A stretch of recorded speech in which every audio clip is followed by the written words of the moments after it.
Welcome to the podcast. It's our second one. We're happy to be here. I don't know if John is, but I am at least. I mean, it is my own house, Yeah, so it's a lot more comfortable, but yeah. it took a lot more work. We've invaded your space with this new setting, so Yes, I now no longer have a living room. I have the casting podcast drift couch, your couch. I like it. Excellent. Excellent. a fit with new artwork Oh yeah, and the centerpiece, yeah. the resistance, the table with the mics, Definitely and putting some of those shots to good use, by the way, from the season. So yeah, yeah. Actually, all of them are from the final round. I did not oh, I use. didn't realize that. Yeah, yeah. You have my practice with Eric Noguera, which I gave him a big fist bump last weekend for providing me with such excellent photos, making us look good. And then, the other two are also from the same round.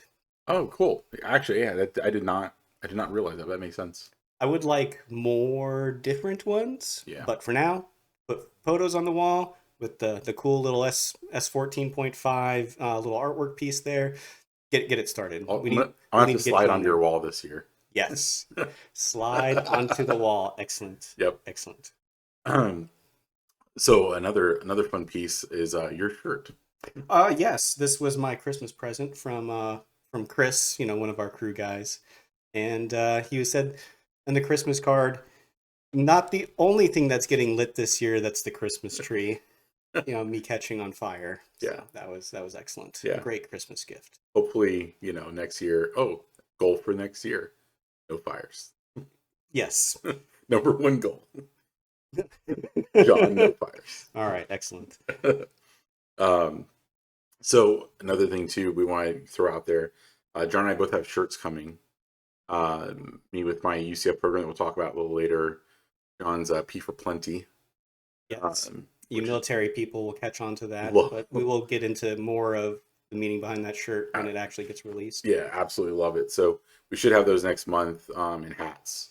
So we did set up a site. If you look us up on Slide United, especially on Instagram, there's a link there. You go pick one up if you want. Support the program, support each of our programs. There is limited quantity of everything because this is our first go around on Yeah, any sort of level of merch. So there's limited sizes for both shirts, and there's only a few hats left yeah, over from people who wanted hats to begin with. yeah. But if things go well, we'll definitely re-up and do some more stuff. So we're just kind of having fun with it, honestly, and playing around. So I guess we get ready to it. So today is 2024. That's what the whole topic is. We're big planners. Um, and kind of getting into what's going on with your program obviously continuing next year, me and what I'm doing as far as the new stuff and uh kind of coming out next year, uh coming out of retirement even more and actually driving competition. So this should be real interesting. Shout out to Joel. That one, yeah, the old retired drifter, not Yeah, not I'm retired anymore. yeah, I need for one of the rounds at least, or we'll practice something. I'm gonna put some tennis balls on the corner of my backyard. Ah, the feelers. Exactly. I need to Excellent, put the feelers on excellent. there. Yeah. Okay. So if you see me around with a walker, you know who I am. Come say hi. Help me cross the road. Something. Tell them where the start line is. Yeah. That's the gas pedal. Yeah. Make sure to floor it. I'll tell you to get out of my pit. Yeah. Um. So I guess we'll get into my stuff and then a little bit of your stuff. So I'll still be there in crewing. So for next year, to start off with, I will be driving. I have a program put together. Um, with UCF actually, some stuff I do there. So UCF engineering specifically. yeah, so a little background on that. So I'm an engineer working mechanical and aerospace. Is what the UCF's in, and also what I've been working in. Um, and for the last, I guess, 4 or 5 years now, I've been what's called an adjunct advisor for the UCF engineering, mechanical and aerospace department. I believe you started that in 2020 because it was Yeah, after my first semester at UCF going back to school was yeah, when you decided to do that. yeah. Um, so what I do there specifically is uh, I take my industry experience and I work with students who are in their senior year. They have to do what's called a capstone project. So to become an engineer at UCF or any accredited university, engineering students have to actually like design and build something. Essentially, is what it comes down to. And uh, in UCF, that looks like it's 2 semesters long. They go through this design process the first semester and the build process the second. It's really, really, really intense, and it mimics like real world engineering. What the industry looks like. It gives you a good initial taste. Well, It's it definitely mimics, but it scratches the surface. yeah, and it mimics the whole process, but actually, when you're working in it, you might see part of that. So I help teams of students, usually like 5 or 6 students per team. I kind of advise them through the whole process. So it's kind of a side of my life that a lot of people don't get to see, or I don't talk about a whole lot. Unless you're my kind of inner circle, I guess. I mean, you go to work, you come home, and then you deal with students. Yeah, So yeah, it's always on the back end. yeah. Um, So at night I do that, and we've done some cool stuff. Like I had students design and build a vertical takeoff and land, aircraft, and actually like have it work. Like students are really capable of doing really cool stuff, and a lot of them have not had that hands-on experience. So I've been trying to come up with a way for a long time. This whole idea has really been like knocking around my head for years, really, of like how can I kind of take this passion I have for drifting and motorsports and kind of marry that with the teaching aspect, right? The university aspect. especially when there's already Formula SAE up there. Yeah. How could you not necessarily take place of Formula SAE because that's its own Hmm. thing, but how could you bring a different motorsport Yeah. into UCF, into engineering, Right. and make something out of it? Yeah. Carve my own, niche with that. And the thing I think is cool about it is, so like for those who would know what Formula SAE is, it's a collegiate competition. So UCF goes against other universities, right? Versus my program where Think Formula One go-kart. yeah, But but university on university. yes, and the students build every part of it, from the True. piston to the gear to the Yeah. transmission to the wheels to the brakes. Like these You design students, and build everything. correct. Yeah. And they're in that program. It's a club. So they're able to be there for 3, 4 years through their whole collegiate process. It's like ranking up within a college basketball It's team, exactly like being the that. freshman on the bench and then the sophomore, so on and so forth. Yeah. So with me, I get so far at least, we're just starting out. It's not a club. It's strictly through what's called senior design, and I only get them for 2 semesters. So I don't really have that time with them to kind of like apprentice them into like being fully integrated with the program Or as far- motorsports. yeah, exactly. Where they're like crewing and being mechanics and stuff. Although there might be some that have the aptitude for that I would certainly get involved on some level. Um, so there's that whole aspect of my life where what I'm going to do is bring them this, and they have the opportunity to compete in like real world competition. It's not just a university. Like I'm going to have them design parts for. We're starting off with my S13. We're gonna students are going to take. We're going to pick like very specific narrow scope project at a time. Like right now they're designing. So they finished this first semester. They're designing a bumper and a hood for me out of carbon fiber, or composite material that will deflect like you see some of the cars already have. So I'm Like curious. some of the viral Instagram posts. Yeah. So I have them kind of so they're researching and coming up with ways, and it's always fun for me to see like what kind of stuff they come up with, because I always I sometimes will go into it with an idea, but I'm pretty quiet about it.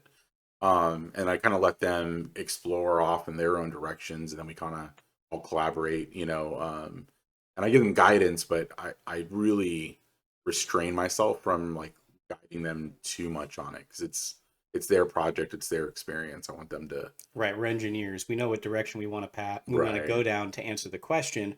We also know that there are many different paths to answer the right. question, and sometimes you have to be quiet to Yep. see how somebody else solves it. Yeah, and this is their journey, right, to do Correct. that. So I'm letting them really kind of have that freedom to do, and give them that that ownership and like piece of the car, really. And with some of the more critical stuff, like I'll probably do like some more suspension stuff coming up. I'll have a little bit of a heavier hand in the scrutiny of it for the safety aspect. But again, I want them to have that open freedom to explore and see what they come up with. Just a little bit of the background on getting them involved. So one of the things that's really rare is I can get them in the car for like ride-alongs and do some stuff where they can really like experience drifting firsthand. I can get out there with you, we can do some tandems, and they can like really feel and see what it's like. And that's a big component of this for me that's really important. Spoiler alert, I'll have a passenger seat next. Yeah, exactly. Um, so student ride-alongs and getting them to like I said, get that experience is critical. But there's even more for that for the students, right? With people you've been reaching out to for partnerships and other industry leaders, should we say, that have engineering behind them as well. Yeah. So one of the big things too with this that I'm focused on is partnering with companies that are willing to get into that educational aspect of it. Like if I can do a factory tour, if I can get a 1 hour session with an engineer at that company or some kind of technical person at that company who can the students can like pick their brain and just get their hear their story and their path to their career. That is again like partnering with companies that are open to that is really important too. And I've been able to find some really really excellent partners in that aspect. Yeah, because our advantage when we went back to college for our mechanical engineering degree was we had already spent time in the field in a different career field. So it was pretty cut and dry. Get the piece of paper. I know exactly where I want to go work. Lockheed Martin, dun dun dun. Right. And then move forward. But going through the first time, I didn't know where to even start to get my first construction management job. Yep. So if you're like going through college to get your mechanical engineering degree, it's like, well, I want to do motorsports. Well, obviously there's F1, but oh wait, I could go work for, Holly or Simpson or any of these other big companies and be a production engineer or who knows what else you could do for them. You're kind of opening the market to peak interest instead of just funneling them into the next Orlando engineering job. Yeah. And in that, yeah, exactly. Giving them that, like that, hey, here are these different perspectives on paths to get there and to break into that. Because I mean, everyone, it's hard to break into the automotive world. I think too, what I'm starting to see, which is a good thing, is companies, especially like drifting centric companies that are building products around because we're such a young motorsport. Mm-hmm. I'm starting to see more and more of them becoming more technical with their approach and either hiring engineers or doing definitely more fundamental engineering processes in their product development. Let's put it that way. Yeah, well, even to be kind about it. Just even starting to use CAD, whether it's Correct. SolidWorks or Fusion 360, to actually build something virtually before applying it into the car. Yeah, because like I've experienced like everyone else, right? You buy products like you're the R&D, like you as a customer have become the R&D center for that company. Piece. Yeah, that aftermarket company you're buying stuff from, and that can be a very frustrating experience as a customer, for those first generations of things. And how many times have we been through that? Yeah, more than I would like to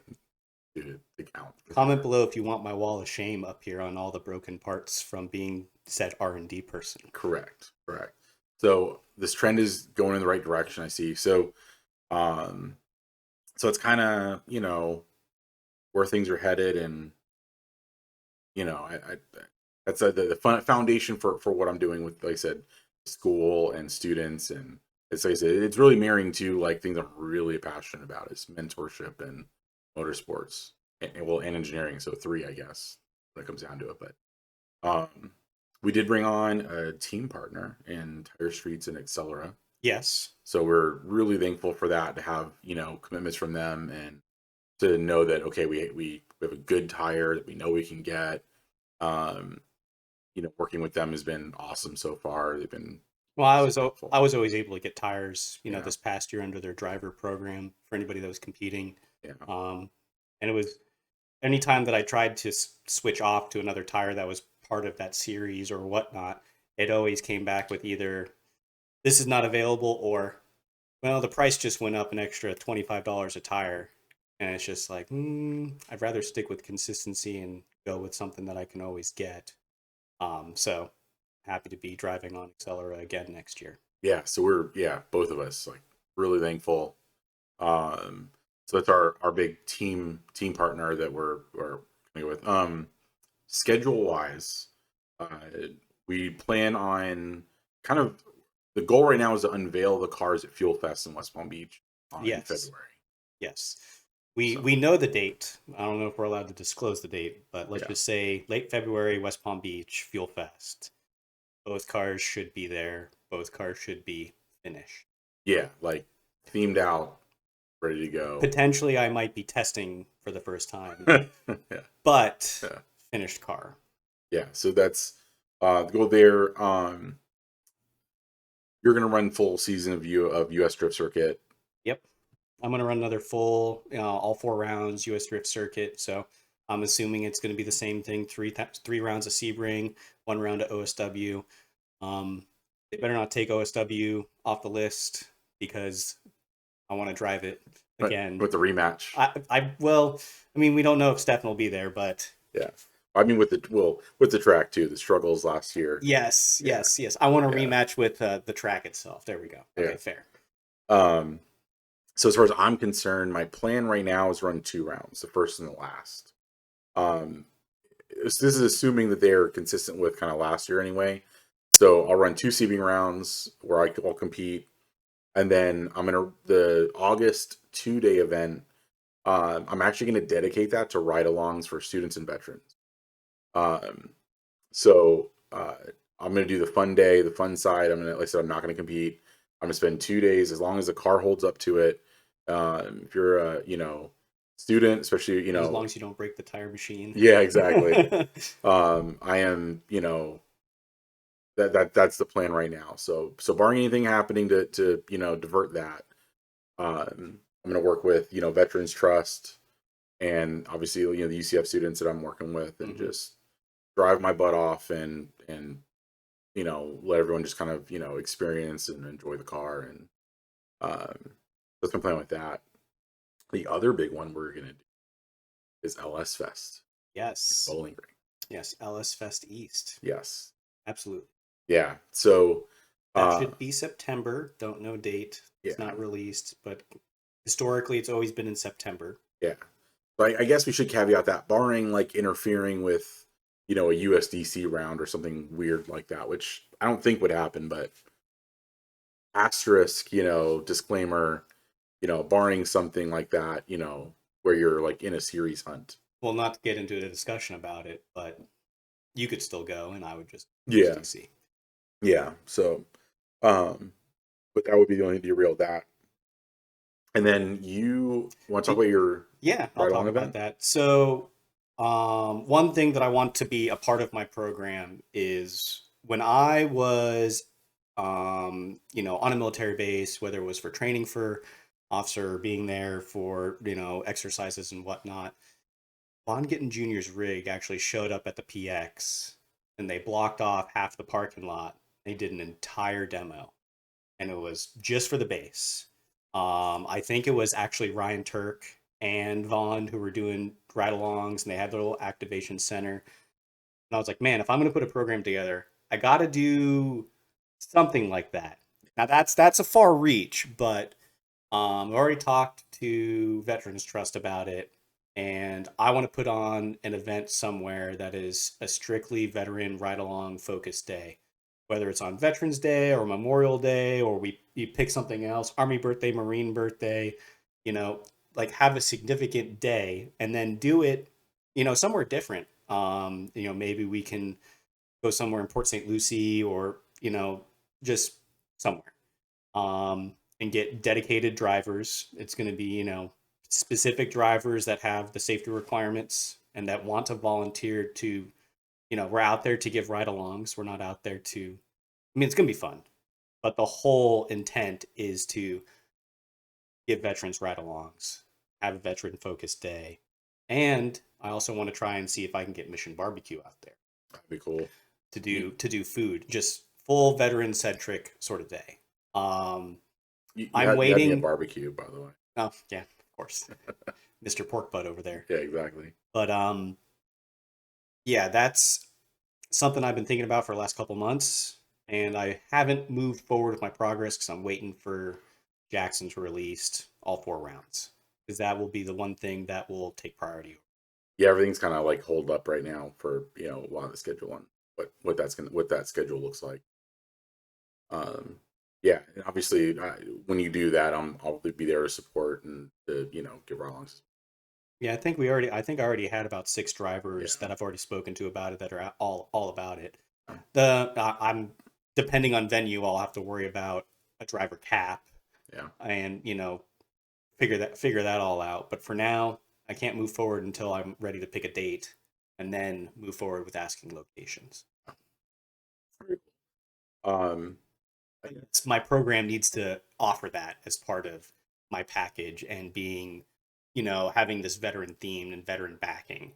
Like, I need to be doing something other than just random ride-alongs at fun events. Like, yeah, no, I do this for veterans, and you can be a part of this. yeah. No, I think that totally makes sense, and obviously fits with what you're trying to do, and yeah, that's awesome. Um, I guess I'll before we get into kind of what's changing about your car real quick. So I'll wrap up some of what I'm doing with. So I have some other partners I wanted to mention for me at least. Hmm. Um, so uh, in Juku I have a history with. I was on their FD team for a while. I've always kept a close relationship with them. They're really like a family, over there and tight knit. And so it was, when I threw up a post a while ago, just kind of mentioning what I was doing, and they were like immediately like, "Hey, how can we help?" Um, they were really like the student involvement and stuff I was doing. So Injuku and then ISR are partnered with me. Um, another one I was really thankful for is Holly and Simpson. They also were really about what I was doing in the educational aspect. I mean they do all their engineering, they do product development. I mean they're a huge one.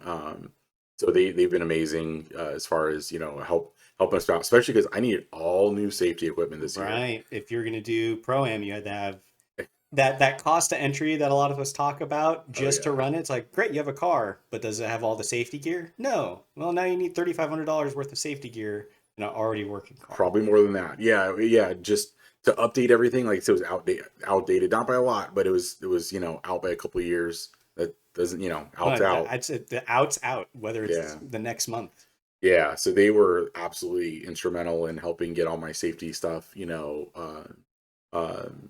in in spec and all updated stuff. And honestly, I was really like impressed with, I mean, just their packaging, not only their products that I've gotten so far. And I'll been do a separate video kind of showcasing some of their things, just because I want to get the word out that they're just really really nice. I mean, the packaging, like the little bags their stuff comes in, even is like you know they're all Yeah, we their don't have to deep dive into it, but it's not the budget. no. It's not the budget quality that you would expect for the pricing of what you're getting it at. Yeah, I think years and years ago you might have seen some of that, but no, not at all. It's It's race quip pricing, but better than race quip budget yeah, quality. yeah. That's So the best comparison that I could make from the sure. new stuff that you've been receiving. Yeah, so pleasantly surprised, and like I said, you mentioned deep dive. I'll get into that, in a separate video on socials. But um, Raps Direct is going to help me out with the rap, which is awesome.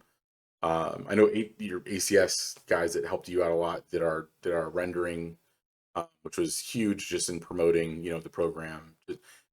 Having that was a huge deal, and sending stuff out to companies and Right. It was more huge for you than it was for me. It was valuable to me because I needed it. But with the amount of involvement that you've had yeah. between UCF, Poly, Accelera, or Tire Streets, so on and so forth, it's really that rendering saw more desks than you really know. Yeah. BC Racing. It was like the whole gold and black scheme anyway with UCF. It's like how do you not we're We're from Florida. How do you not yeah, run and BCs? they support so much in drifting anyway. And they're wildly supportive. So BC Racing and then Cosmos also. I already run Cosmos. I've been running them for 10 years just about anyway. I'm a big fan. I was a normal customer regardless of partnership, anything. Yeah, you were a normal customer before they became the go-to. Yeah. Back when it was Federal Tire Game. Yeah. So partner with them to get some extra wheels just to make sure I don't have to mount as many at events. Um, so yeah, obviously, if anyone, again, especially if people are aligned with that educational kind of engineering aspect, definitely reach out to me. There's no like template for how partners and I work together, but we can always find a way. If I was interested in getting involved. So, very student centric, very education centric. Um, so with that, kind of going into so anyway, that in a nutshell is kind of what I have going on. My car's pretty much almost ready. I'm doing some little updates. Obviously, I'm getting it wrapped so that it's all in. Well, let's take a step back Yeah. for those that don't know. Your original S13, was SR powered X amount of years Oh, ago. good point. Yeah. So, do you want to? We're obviously going to LS Fest, so obviously there's an LS in there. But do you want to update people that haven't been abreast of your Yeah. car growth? So I'm definitely an old SR boy. I mean, I loved the SR platform. I still love it. I really wish I had a street car to put my old SR in because it just ran really, really, really good all the time. Uh, but I got scared when I wanted to start driving more and get a little more, more involved. And when prices kind of went nuts after COVID. That timing all hit at the same time. Yeah, it You were all kind of ready to start culminated. driving more. Prices went up. COVID hit. Tire costs went through the roof. Yeah. Everything went through the roof. And also I guess in the middle of that, the other kind of factor in this formula is so I have a 7-year-old son and then I have a 2.5-year-old now. So That's my right. You guys adopted that year as well. right. So we adopted my younger son kind of in that time frame too. And I was like, man, like I need a oil change and drive kind of setup. And the SR again, while I love it, definitely took more maintenance, more staying on top of than I was really able to do, especially then. Well, you're an engineer. It was more risk. Exactly. So I'd always wanted to do an LS something anyway. It was always on the radar. So it took me a while, but yeah. So I put together a 5.3 out of a Tahoe, truck motor. Just again, after doing the budget and calculating all the costs and everything. So I have that. Behind it is a T56 Magnum. So I went a little overboard on the transmission, but I wanted again. This is a very bulletproof, reliable approach. Well, you saw my struggles with the regular T56, and Yeah, you didn't want that. correct. And it's And like you didn't want the transmission to explode on you like a CD would correct. eventually. It shifts butter smooth. Yeah. So I'm been very pleased with it. I found a killer deal from somebody local who sold me like a lightly used one with the twin disc clutch. By the way, it came out of an S13 and he was going automatic. So I got the drive shafts, like everything for the cost of basically new trans. So, um, so that set up in the car and it's, I've started driving on it, about a year and a half ago. And You've driven it twice, I think. no, more than that. Yeah, definitely a little bit more than that. Well, you did your first test event, and we had the oil issue, and then the second one, Frank Oh, had an yeah. oopsie. So you've driven more. True. You've driven more than twice, but you drove the Z. Yo, yeah. Oh, that's what I'm thinking of. Yeah. Yeah. So the oopsie was the hood flew up and smashed the windshield and took the hood out too, by the way. But now you have a senior design project for a cool hood. Exactly. I do. Um, so that's kind of the build philosophy on my car is very much a like road day kind of fun event that can compete. Like the radiator's never going to go in the rear. Like I'll think about a fuel cell when I smash the rear, Right, like when they're S13 fuel cell problems or fuel tank problems. yeah. So like it's gonna have some tank slap. It's gonna have the goal here is to be competitive and to see what we can do with a car like that without completely overkilling. So I definitely have a very like specific build philosophy with that particular. Well, and we also proved on paper that what you're putting down horsepower and torque wise is enough to be competitive because you're actually making more than I was making on the 4.8 with nitrous. Yeah, so I put a cam in it, did a lot of research, had the heads done, cleaned up, I should say done. They're still stock heads, but yeah, made 407 wheel and 423 torque We made it. We made within 1 or 2 horsepower and torque back to back, like 3 or 4 times. Uh, And this is no nitrous yeah, and on on motor pump 93 as on well. 93. Yeah. Yeah. Yeah, remember the 4-point grate made 411 on On E85 nitrous. and 125 shot of nitrous. Yeah, yeah. So So you have enough car on paper. As yeah, long as you put tires behind it, which we got tires. yeah. So that was the missing thing. Well, yeah, and I beefed up the rear end. So everything, it should hold grip. I've never dialed with the LS, at least. I've never really dialed all the grip into it. I never had to with the SR. So now that's this whole year is going to be a lot of like seat time, focus, dialing the car in. And the other aspect of it for me I spotted for you last year. I enjoy spotting quite a bit. Like I like that kind of crew chief spotter role. But I mentioned in the last podcast. So for me, in my personal growth and development, right? I have not had a lot of seat time in competition tandem. Well, really, and none. So for me, doing this is also a means to get that seat time, not only for myself, but so I can be a better spotter, for you as we progress and develop later on.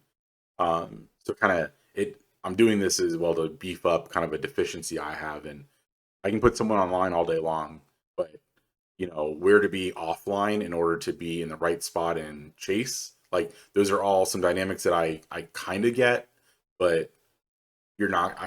And that's all decisions that the driver needs to make beforehand. Yes. Or have knowledge of to make a decision on the fly.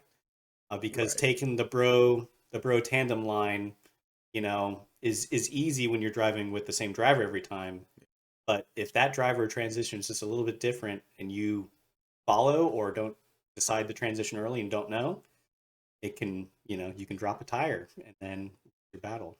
Or like one thing we'll do, right, when we're in that spotter driver relationship, right, when we're working is, we'll talk about options. Like, hey, if Lee does this, does A, you do Z, you do this thing.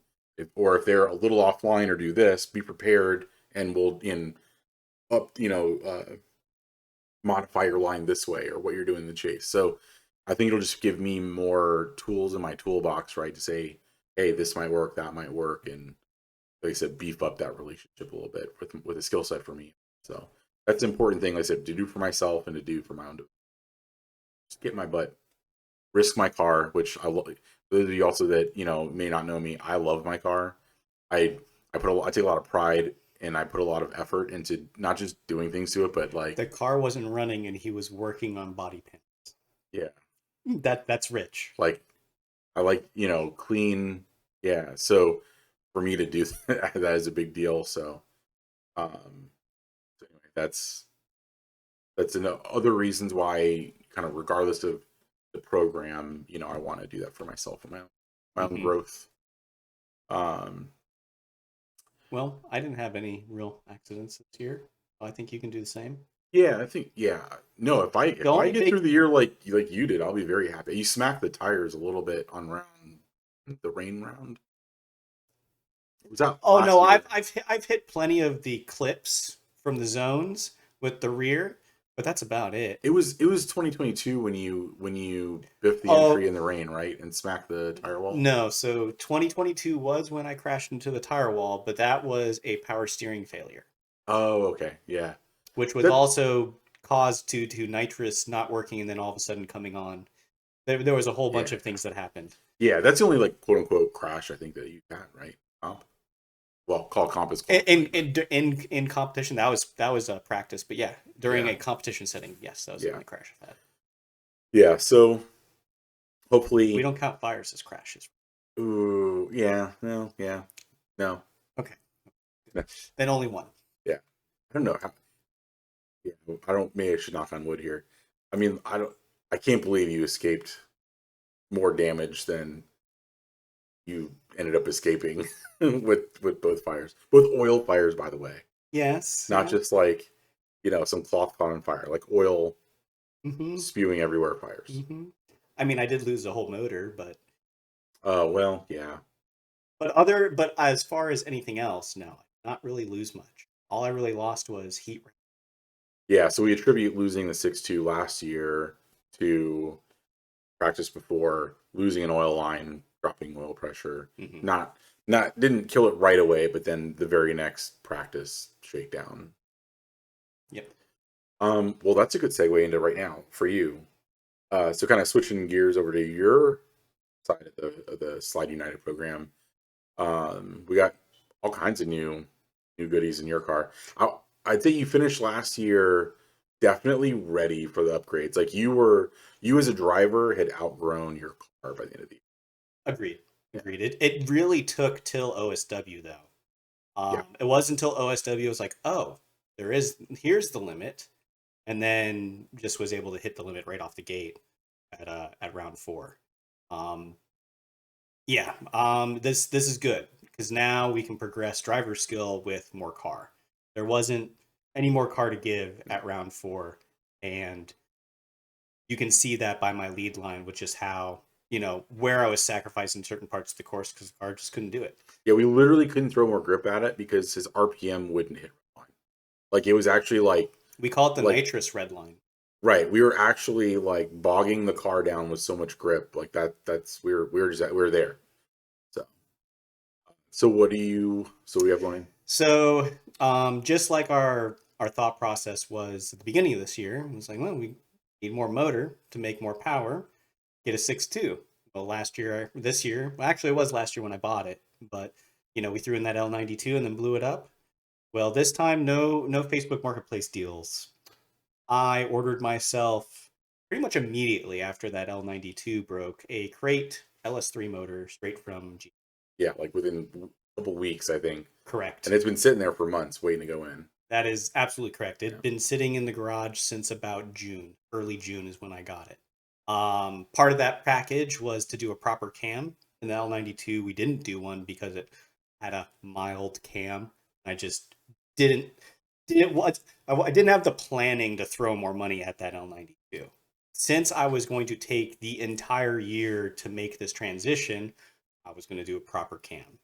So we spent months researching cams. So I have a specific Texas Speed cam, pretty, we'll say it's on the edge of aggressive for stock motor. It's as aggressive as I'm comfortable with you running stock motors, put it that way. Right. Basically, if you go to Texas Speed and tell them, hey, I want the most aggressive LS cam you can make for, LS7 lifters and Trunnion upgraded rockers, because I didn't want to run anything more aggressive than that due to wear and maintenance and whatnot.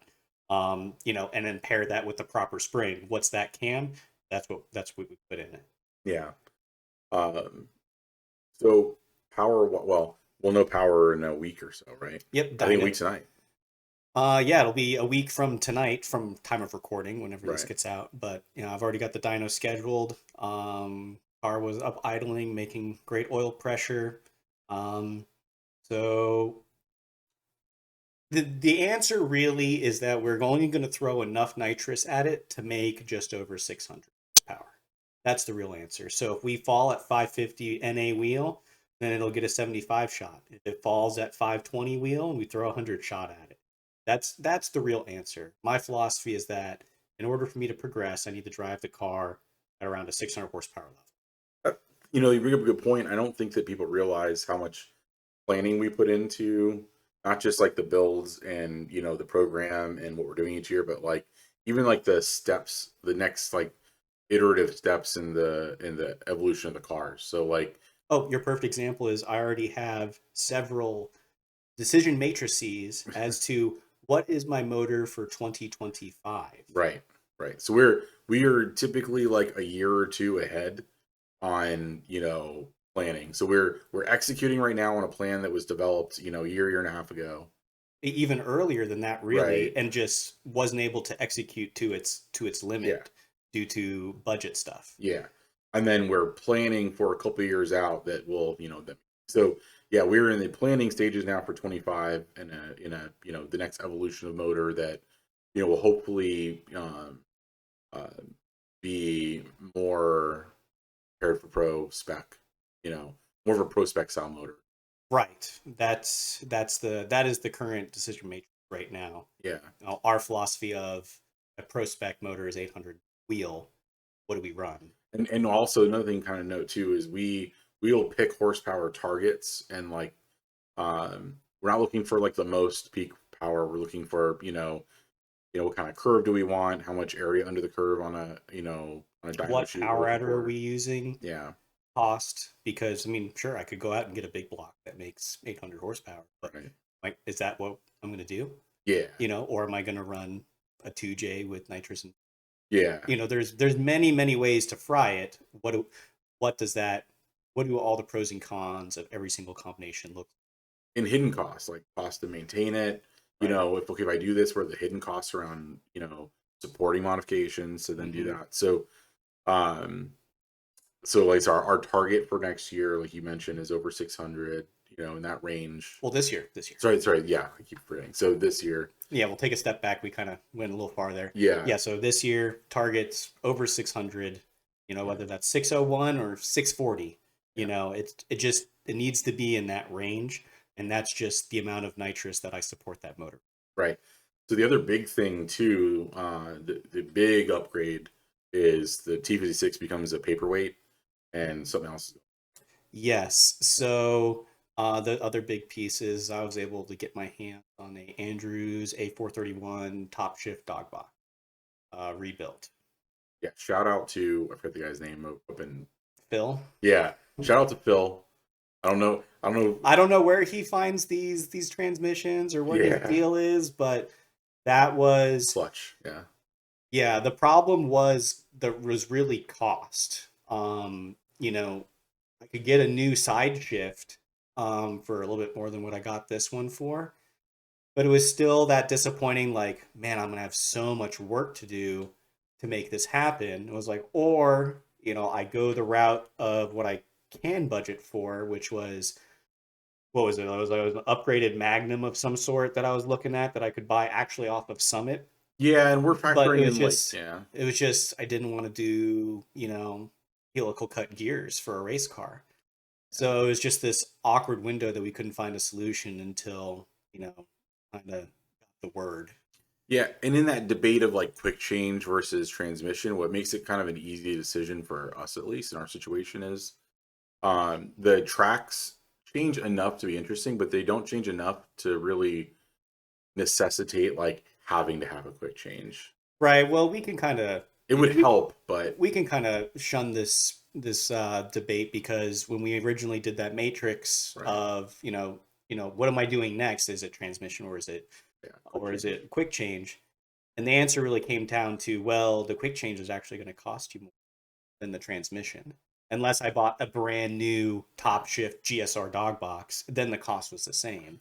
So The other component too is I think that's that shifting issue, that slow shifting issue on a TV6 was gonna hold you back more than being able to, run the right gear. finely tune the gear within the last like 10% of refinement. Right. And when I purchased that that dog box as well, that was after.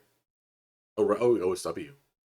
Was that after or during the test, after the testing or after OSW? It was the OSW was the big feedback to be like, okay, the transmissions. Well, no, that was round 2. Well, I'm saying the practice. I don't remember if it's the practice. Yeah. Either way, there was some point during the year that we realized that a 408 and a 437 was really all the gearing we needed. So it just solidified the fact that we didn't need it. Yeah.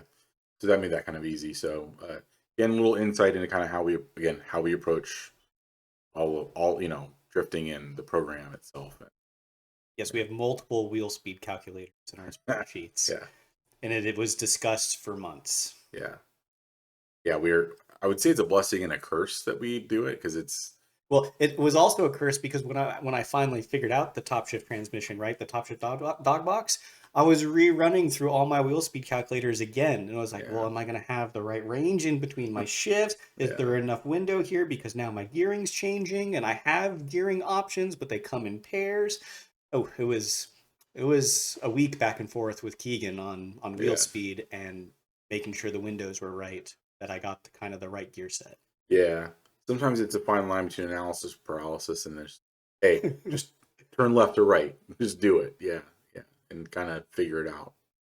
So, um, The other things that we can talk about, little nitpicks that we're doing, mhm, because we blew up the motor and we don't have oil temp sensors part of standard Holly equipment. We've invested yeah, into all the little details into having oil temp for our cars now.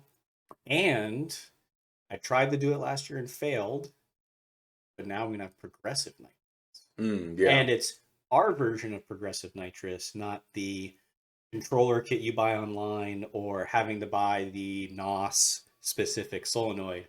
We believe that we have a much more budget friendly solution that is literally just switching a couple wires, standard we're relay. also testing a fix that we think kills a lot of solenoids, Yes, I haven't done that to the car yet, but yes, our theory on what happens to RTR, we're going to test, or anyone running big nitrous, yeah.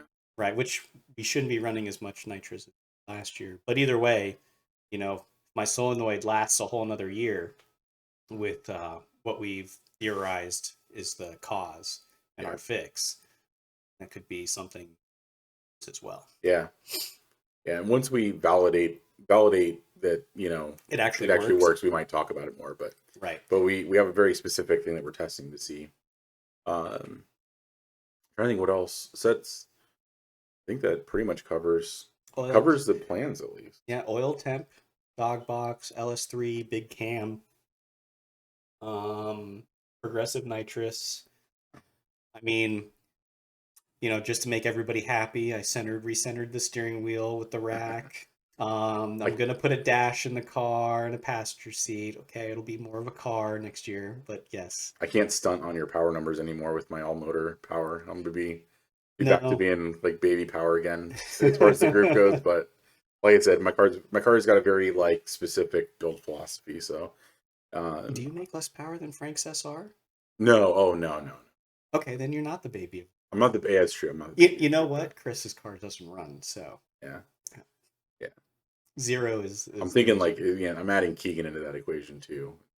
Oh, he BMW he power. he cheats. Yeah, yeah. Like, But yeah, like I said, we'll see how things go this year. This is a very like, well, I'm obviously we're excited, for everything happening, but for me, it's gonna be very like kind of see how it goes. I'm we're kind of you're kind of repeating my year one, mhm, and I'm on to year two. Is yeah, really what you think about it. You yeah. just have a lot more behind you for this year, for this upcoming year, Yeah. than I did. And the other aspect too, I guess, my program is the goal is definitely to be competitive and to get out there and to win. Like I'm not going to go out there and not want to win, regardless of where I'm at skill or whatever. I mean, it's always like if I'm going to show up, I try. Um, but especially with the R&D side with the students, I'm definitely sacrificing potentially at least um, some of that initial competitiveness for working with the students and being a little more patient with that is and having them develop parts and letting them go through their process and guiding them as opposed to just going straight to And the limitation of those parts that you're gonna have to figure right. out while you do it, Yeah. instead of, well, do I pick FDF or do I pick WiseFab? And here's the limiting factor of those before you even put it on the car. You're Yeah. not going to know until you do it. Yeah. And if any of those changes happen, that's 2 semesters. So that could be that's at a minimum 8 months of a lag Right. time between, oh, I want to do this and then development. But regardless of that, on paper, Yeah. you have enough to be competitive. Yeah, I think so. Yeah, again, I agree. I think so. I think it comes down to me, like you were last year. Like it's going to come down to me as a driver. I'm definitely not driving my car anywhere near close to its limit in the couple times I've driven it yet on the setup. So I got to get to where you're at, where okay, like the car's limiting me now. Mm-hmm. Time for me to work with students to develop a new motor. Yeah, and I think on paper for next year, I have enough car to win now. Yeah, It's all about driver. yeah. So I have 100% confidence you could show up and win. As a driver.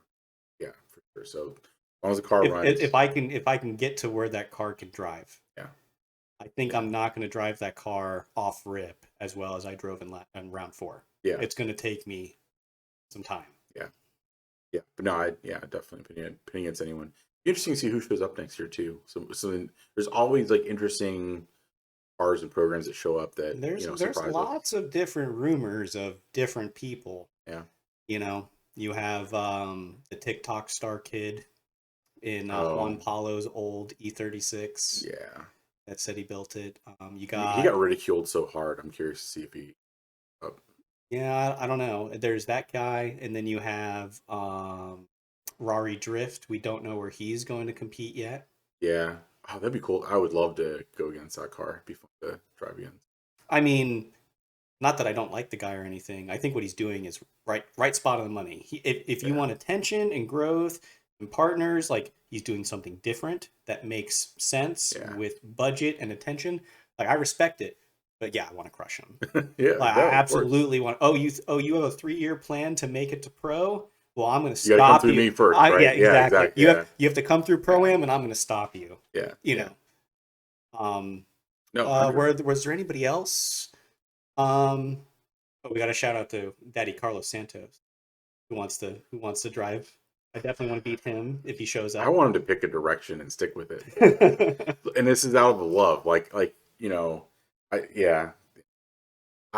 I love the guy, but man, I want to see him out there too. This is all out of wanting to see him out there. I hope he sticks with the direction shows up. I want to drive against him. And yeah, we know that there's gonna be no Lewis, probably no Tassinero. Oh, I have to bring this up. Oh, okay.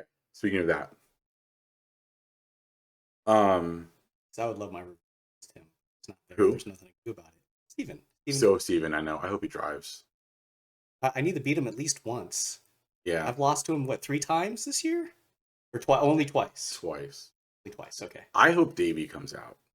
Oh. With something. Because I got a bone to pick with him and shitting on truck motor LSs. I so bad wanted my truck motor LS to go against his truck motor 5-liter that he was putting together before he sold it. To be like, okay, cool, let's do this. That's right. Yeah, I want to beat him too. Yeah. Because I think we're at similar levels, and I want to prove that I can drive it. He can. Yeah. So Davey, get a car. You crapped on my motor. Show up. I need to. You're gonna pack him in the trailer. I'm gonna exactly. I'm gonna pack you in the trailer straight up Denofa style, and when I do it, I'm riding up on my bike. And talking a bunch of shit. Okay, on the list of things to get for the trailer, a bike for Rich. Exactly, I need a BMX just for that. Okay. Yeah. Anyway, I think Acevedo is gonna. I don't know what he's doing. Is he now? I talked to him at Black Friday. I think he's on the fence. He was worried about not being able to petition in for if he runs another year. Because Lewis is going to pro spec. Absolutely, 100%. I think he's public with that. Steven wasn't going to go anyways, let alone he's not even potentially driving next year. I hope he does. Steven was him and his crew are so much fun to pit with and hang out with. I'm going to miss that next year. Absolutely, if they don't come. Anyway. We might have to just bring extra twisted teas and food and be... Pat, Arthur, if you guys want to come hang out, our pit is open. Just cook on the grill and have a good time. Steven too. Yeah, exactly. Just come hang out. Yeah, cook us some, burgers or whatever and hang out. We would love that. But I think Acevedo would prefer to do one more year. To further his program, because that was also the first year that he drove on that motor package. He's a year ahead of you, so that would make sense. I would agree. I think he's multiple years ahead. If he did that, I think I would agree with that decision to kind of, come in, dominate. Well, and he dominated the last 2 rounds, technically. Right, that's what I mean. He was on the hot streak. Yeah, exactly. He could do that for another year and get. I don't know where his program's at. I mean, it's all outside looking in. Right. Yeah, I definitely don't think it would hurt and would really go into pro specs. Who else? Going up. I guess that's it. Yeah, and I don't have any other rumor mail. Yeah, me either. No, me either.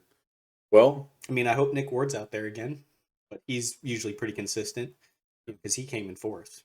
So Yeah. if we're looking at the top 5 people to beat next year, it's, Acevedo, Nick Ward. The other rematch I would love to see is you and Taylor, your new set, and your kind of more comfortable driving skills. I think you would give him more of a run for his money.